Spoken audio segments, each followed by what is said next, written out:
संसद में आज कुछ ऐसा हुआ जो शायद ही पहले कभी हुआ हो। आज संसद की हवा में मायूसी सी छा गई, और ऐसा इसलिए नहीं हुआ क्योंकि वहां से 4 सांसदों की विदाई हो रही थी, बल्कि इसलिए क्योंकि देश का शेर भाषण देते वक्त रो पड़ा। मेरे लिए बड़ा भावुक पल था।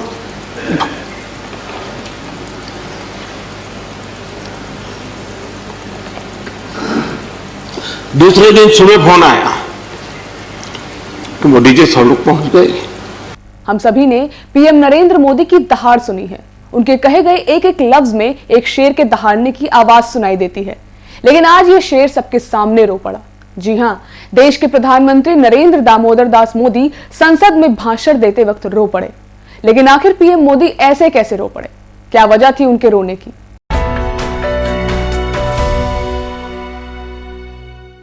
नमस्कार, मैं हूं खुशबू पांडे और आप देख रहे हैं न्यूज टाइम नेशन की खास खबर। राज्यसभा में कांग्रेस सांसद गुलाम नबी आजाद की विदाई पर बोलते हुए पीएम नरेंद्र मोदी रो पड़े। जी हां, पीएम मोदी ने आजाद की तारीफ करते हुए न सिर्फ उन्हें सैल्यूट किया, बल्कि उनकी मित्रता की सराहना करते हुए हमेशा उनके पास ही रहने की बात भी कही। पीएम मोदी ने भाषण देते वक्त कहा कि मुझे चिंता इस बात की है कि गुलाम नबी जी के बाद इस पद को जो भी संभालेंगे, उनको गुलाम नबी जी से मैच करने में बहुत दिक्कत होने वाली है, क्योंकि गुलाम नबी जी अपने दल की चिंता करते हैं, लेकिन देश की और सदन की भी उतनी ही चिंता उन्हें सताती है।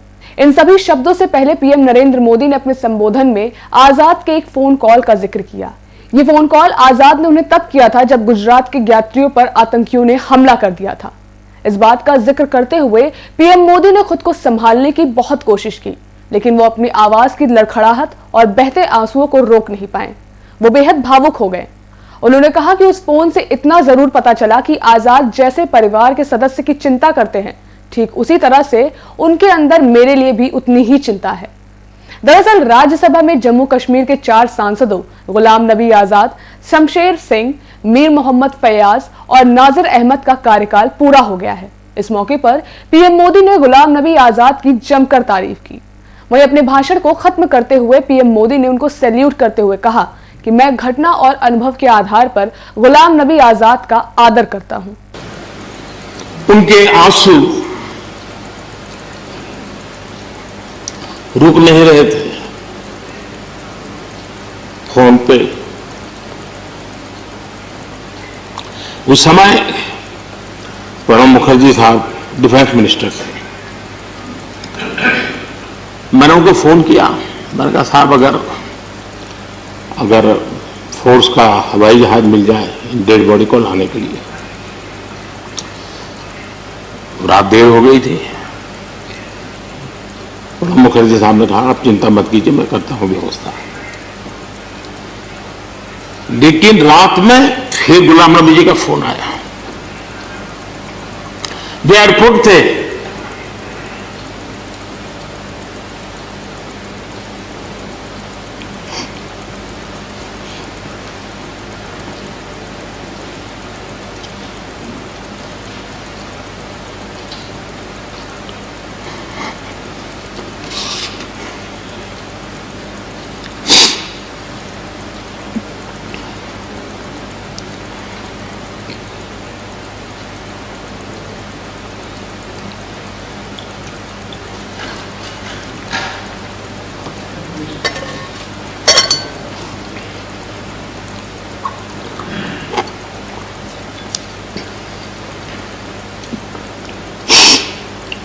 सॉरी, उस रात को एयरपोर्ट से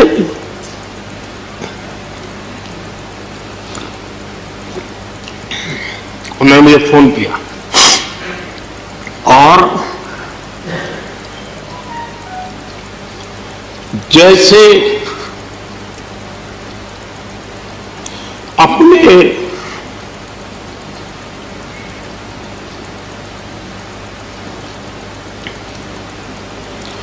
परिवार के सदस्य की चिंता करें,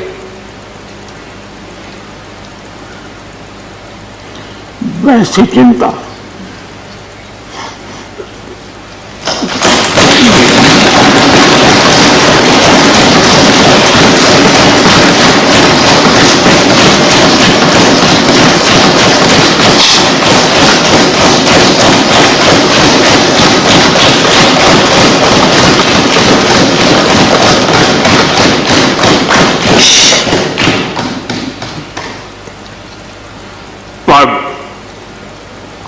सत्ता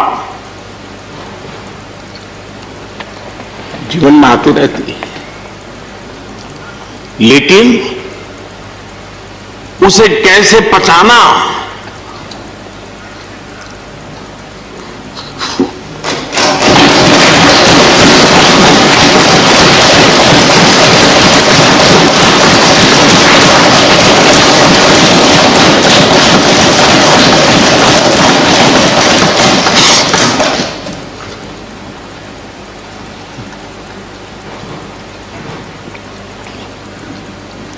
मेरे लिए बड़ा भावुक पल था।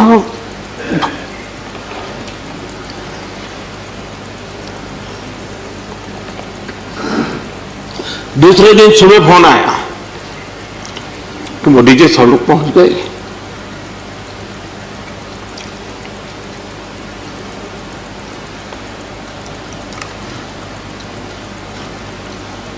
इसलिए एक मित्र के रूप में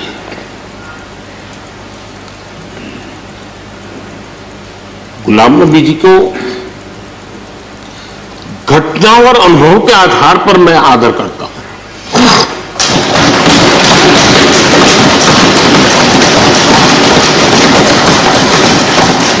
और मुझे पूरा विश्वास है कि उनकी सौम्यता, उनकी नम्रता, इस देश के लिए कुछ कर गुजरने की उनकी कामना, वो कभी उनको चैन से बैठने नहीं देगी। और मुझे विश्वास है कि जो भी दायित्व जहां भी वो संभालेंगे, वे जरूर वैल्यूएशन करेंगे, कंट्रीब्यूशन करेंगे और देश उनसे लाभान्वित होगा। ये मेरा पक्का विश्वास है।